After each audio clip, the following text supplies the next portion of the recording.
É caso aqui que nós mostramos a dá-nos boa ideia de como utilizar o viento que também arriba casa, passando através de duche pátio, drenando assim é a área mais comum que você utilizar a base diário e den dia. Nou, het leuke van het huis is de ligging. Het ligt wat hoger op de heuvel van Seropita, waardoor we een ontzettend lekkere, frisse breeze door het huis hebben.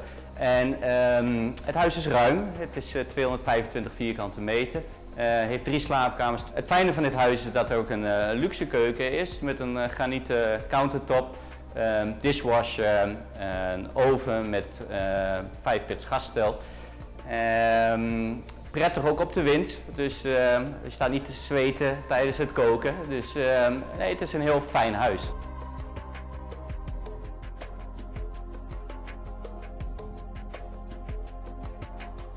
Het leuke van dit huis is dat de keuken in contact staat met de woonkamer en de porch, zodat het toch één geheel is als je hier leeft met je familie. Wanneer je deze woning binnenkomt, dan kom je in een hele ruime hal die toch wel een groot gevoel geeft aan dit huis.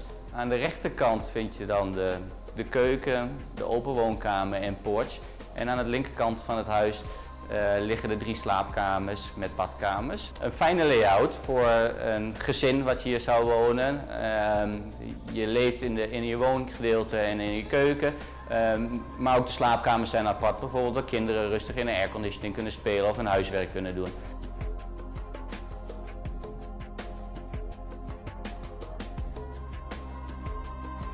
Een van de leukste dingen van het huis is natuurlijk het uitzicht. Door de ligging op de hill van Seropita hebben we vanaf de porch een geweldige view.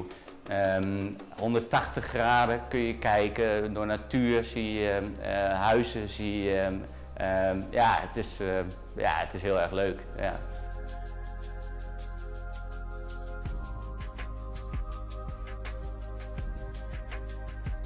Het perceel waar deze woning op staat is eigendomsterrein en meer dan 900 vierkante meter.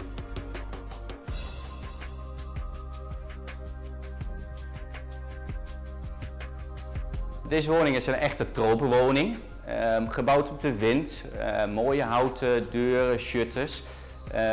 Het staat ook te koop, 489.000 gulden is de vraagprijs en aanstaande zaterdag hebben we hier een open huis tussen 10 uur 's morgens en 12 uur 's middags en u bent van harte welkom.